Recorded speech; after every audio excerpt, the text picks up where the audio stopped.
말씀의 전파는 일부 예배에 올려놨습니다. 유튜브에 일부 예배를 들으시면 되겠습니다.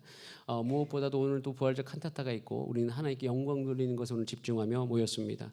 오늘 본 말씀 24장 38절에 이렇게 말씀하십니다. 예수께서 이르시되 어찌하여 두려워하며 어찌하여 마음에 의심이 일어나느냐라고 물어보시면서 제자들을 만나고 계십니다. 근데 이것은요, 제자들을 질책하는 것이 아니라 사실 그 제자들의 마음을 아시는 거죠.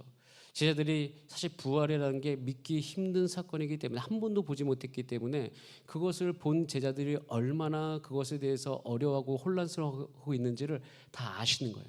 그러니까 여러분들이 예수님의 부활에 대해서 반응하는 것과 똑같이 제자들도 반응하고 있는데 그 제자들의 모습을 이해하고 계시고 오히려 그 제자들을 고려하고 계시는 것이죠. 그래서 이것을 배려하신다는 게 어떻게 느껴지냐면 예수님께서 친히 손과 발을 다 보여주시면서 만져보라고 말씀하십니다. 이 세상 사람들이 이미 부활의 확실한 증거가 있음에도 불구하고 믿지 못하는 경우가 너무 많습니다. 왜냐하면 부활은 그냥 그 자체로 믿을 수 없다라고 생각이 되어지는 거예요. 교회가 힘을 발휘할수록 예수님의 동정녀 사건과 예수님의 부활은 2000년 동안 도전을 받았지만 그러나 중요한 것은 성경을 읽으면 읽을수록 그리고 이 시기를 살면 살수록 또 해가 거듭해서 내 육체의 장막은 조금 더 약해지고 내가 나이가 들어갈수록 예수님의 부활이 얼마나 내 인생의 생명이고 참 소망을 주는지 모르고 예수님 부활하사 나와 함께 계심이 느껴지는 것이에요. 여러분, 그래서 이 부활의 주님을 여러분 모두가 다 경험하게 되기를 간절히 소원합니다. 근데 이 부활의 주님을 어떻게 경험하는가? 오늘 본 말씀 24장 39절에 이렇게 되어 있거든요. 자, 우리 같이 한번 읽어보겠습니다. 시작. 내 손과 발을 보고 나인 줄 알라. 또 나를 만져보라. 영은 사 뼈가 없으되 보는 바와 같이 우리 따라할까요? 나는 있느니라. 여기 너희 눈앞에 있느니라. 부활절의 핵심 뭐냐면 따라해서 예수님이 직접 보여주신다. 방금 전에 읽었던 누가복음 24장 39절 말씀을 읽을 때 제가 옆에다 이렇게 써놨어요. 이야, 이거 예수님 너무 제자들에게 특권 아닙니까? 라는 얘기를 했어요. 놀라운 특권 아닙니까? 예수님을 봤는데, 부활의 주님을. 그럼 나도 이런 특권이 있었으면 참 좋겠다. 나는 이런 특권 없잖아요. 이렇게 제가 반응하고 있을 때 고린도전서 15장 말씀을 통해서 이렇게 놀랍게 말씀해 주셨어요. 고린도전서 15장 4절부터 8절에 이렇게 되어 있어요. 제가 읽을 테니까 띄워주세요. 장사 지낸 바 되셨다가 성경대로 사흘 만에 다시 살아나사 게바에게 보이시고 후에 12 제자에게와 그 외 500여 형제에게 일시에 보이셨나니 그 중에 지금까지 대다수는 살아있고 어떤 사람은 잠들었으며 그 외 야고보에게 보이셨으며 그 외에는 모든 사도에게와 자 8절 말씀 다 함께 읽습니다. 시작. 맨 나중에 만삭되지 못하여 난 자 같은 내게도 자 맨 나중에 만삭되지 못하여 난 자가 누구예요? 네, 바울이죠. 바울이 근데 예수님을 봤습니까? 아까 누가복음 24장 39절처럼 그렇지 않았거든요. 바울은 누가복음 24장 39절처럼 예수님을 보지 못했으나 바울은 예수님을 만났어요. 예수님이 바울에게 보이셨다라고 바울은 증언하고 있습니다. 제가 이걸 들을 때 와, 이것이다라고 돼 있어요. 기도가 나왔어요. 주님 살아계십니다. 근데 주님, 이 제자들에게 특권이 사도 바울에게 연결되고 있음을 내가 관찰합니다. 아, 주님, 사도 바울에게도 보이셨으면 저에게도 보여주세요. 여러분, 우리는 다 사도 바울보다 난 자들입니다. 우리는 예수 믿는 사람 죽이진 않았습니다. 근데 사도 바울은 죄인 중에 괴수였습니다. 그를 하나님께서 부르시고 그를 사도 만드셨다는 것은 이 세상의 모든 자를 다 그렇게 만들기로 결정하셨다는 것을 우리 가운데 보여주고 있는 것이에요. 그래서 이 사도 바울에게 보이신 이 부활의 증언은 이 성경 말씀을 통해 내게 들리면서 한 가지 우리 안에서 소망을 일으킵니다. 믿음을 일으키죠. 바울에게도 보이셨던 주님, 이 시대에 지금도 살아계시니 나에게도 보여주시옵소서. 예수님께서 제자들에게 말씀하셨어요. 예수님은 제자들에게 숨기고 싶은 마음이 없었습니다. 다 밝히 보여주고 싶으셨어요. 와서 만져봐라. 내가 있지 않느냐? 나는 있느니라. 마찬가지로 여러분들에게도 예수님은 부활의 주님이셔서 여러분 가운데 오늘도 보이고 싶어 하십니다. 저는 그 마음이 너무 느껴졌어요. 그 마음이 느껴지니까 제가 가만히 있을 수 없죠. 달려나와서 기도합니다. 주님, 나를 만나 주시옵소서. 나에게 보여주시옵소서. 그러면서 계속 성경을 읽고 계속 기도하니 어느 순간 내 영적 시력이 회복되는 것을 볼 수 있습니다. 영적 시력이 회복됐다는 것은, 시력이라는 것은 말 그대로 보는 능력 아닙니까? 볼 수 없는데 보입니다. 느낄 수 없었는데 느껴지기 시작하는 거죠.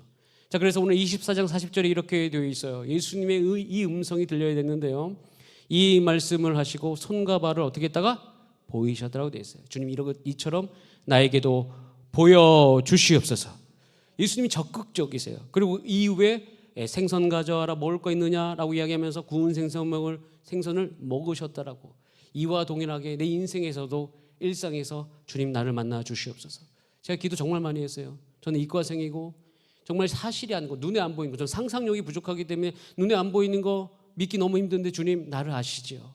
나에게도 나타나 주시옵소서. 그 열정이 제게 있었습니다. 이 열정이 여러분 가운데도 온전히 있게 되기를 간절히 소원합니다. 그래서 우리는 기도해야 돼요. 하나님, 이 예수님을 만나게 하여 주시옵소서. 자, 이렇게 만나게 기도하면은 예수님께서 24장 44절에 이렇게 이야기합니다. 44장에 모든 것이 이루어져야 한다는 것이 나를 향한 것인 것을 다 알게 되죠. 예수를 향해서 구약 성경이 향하고 있다는 것을 알게 되어집니다. 여러분, 예수님 안에서 모든 것이, 구약의 모든 언약이 다 아멘 되어지고 응했어요. 자, 그래서 이 이루어진 것이 너에게도 온전히 이루어졌다라고 히브리서에서 우리는 지난주에 나누었습니다. 그래서 그 이루어진 것 24장 45절 이렇게 이야기합니다. 이에 그들의 마음을 열어 성경을 깨닫게 하시고. 주여, 우리 성도님들 마음을 열어서 성경을 깨닫게 하여 주시옵소서. 그리고 우리는 예수님을 다 만나야죠. 만나서 우리는 우리 인생의 앞으로 이렇게 살아야 돼요. 자, 24장 48절 읽고 함께 기도합니다. 시작. 너희는 이 모든 일의 증인이라. 증인이라 함은 그 현장에 있었다는 걸 이야기합니다. 증인이라 함은 본자를 의미하는 거죠. 우리는요, 예수님을 변호하는 사람들이 아닙니다. 우리는 예수님을 변호하는 사람으로 이 땅에 살아가는 것이 아니라 예수님을 본자로 살아가야 될 줄 믿습니다. 지금도 예수님은 우리 가운데 함께 계십니다. 이게 교회의 영광이죠. 교회가, 우리가 여러분에게 말씀드렸습니다. 교회는요, 본질이 예수님. 예수님을 알아야 되고 예수님을 만나야 되고 예수님의 사역을 계승해야 되는 거예요. 그래서 우리는 부활의 주님을 만나고, 부활의 주님을 만나야지 어떻게 됩니까? 사도행전을 갈 수 있죠. 여러분, 예수님의 제자들이 유일하게 하나가 될 수 있었던 그 이유, 정치적 이념도 너무 달라요. 친로마파도 있고 반로마파도 있었어요. 부한 자도 있고 가난한 자도 있었어요. 제자들이 별로 안 친했어요. 여러분, 교회 와서 서로 안 친하다고 시험 들지 마세요. 제자들도 안 친했어요. 근데 그들이 하나가 될 수 있었던 이유가 뭐예요? 모두가 다 예수님께 연결되어 있었기 때문에. 그들은 예수님을 믿는 약속으로 함께 모여서 함께 기도할 때 하나님께서 마가의 다락방에 성령을 부어주셨습니다. 성령이 부어질 때 그들은 알았어요.